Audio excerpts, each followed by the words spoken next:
After years of a pretty frustrating, sluggish housing market, are we finally on the verge of a major change? Well, today we're going to break down a bold new forecast that says a big rebound is coming, but the real surprise isn't just when it's going to happen, it's who it's going to be for. All right, let's get into it. So this is the question, right? It's on everyone's mind, whether you're trying to buy, thinking about selling, or honestly just tired of hearing about crazy high rates and no houses for sale. Is this long housing slump that really kicked off back in 2022 finally coming to an end? Well, some top economists are starting to think so. And if you ask the National Association of Realtors, or NAR, the answer is a pretty loud yes. They've put out this really explosive forecast that points to a major recovery in the market. But here's the twist. They don't think it's happening next year. They're pointing to 2026. Okay, so here it is. This is the headline number that's got everyone talking. 14%.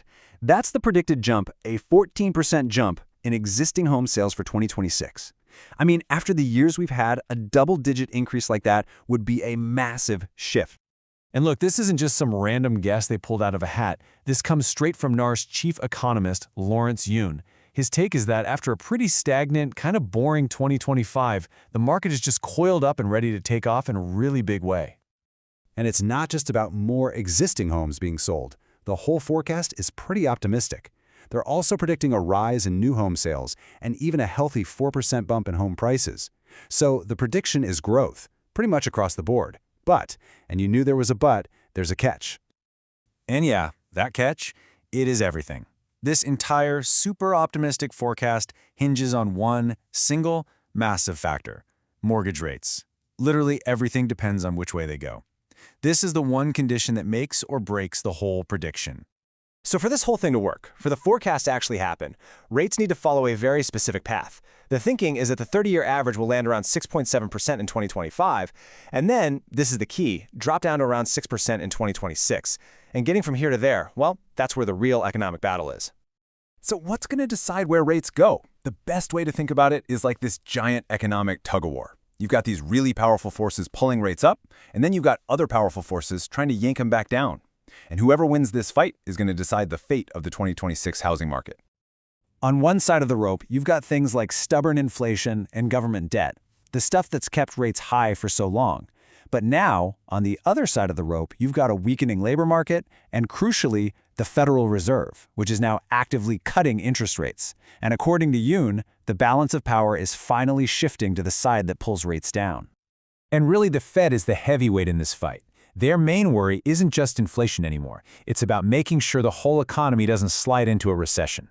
That's the motivation for the rate cuts. But you know, all these big economic shifts, that's really only half the story. The other half is about who's actually buying the houses.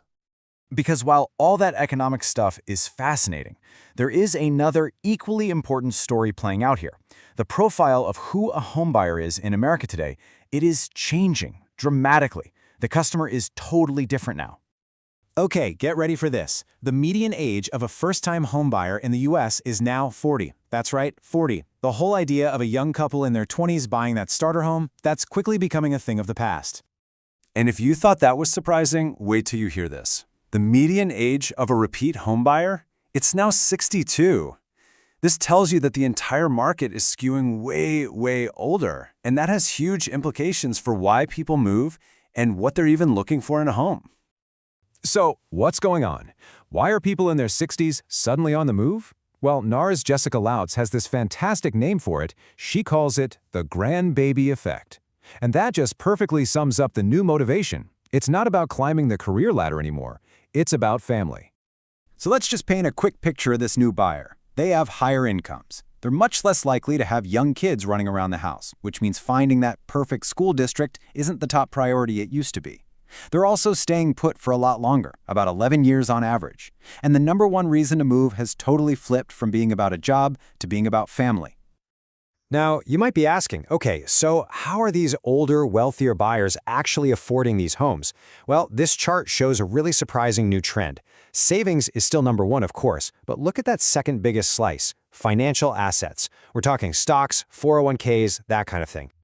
And that, right there, is the kicker. As Jessica Lautz points out, this is a first. We've never seen this before. For as long as we can remember, Help from family, the bank of mom and dad, was always the second biggest source for a down payment. But now, for the first time ever, these 40-year-old first-time buyers are tapping their own investments more than their parents.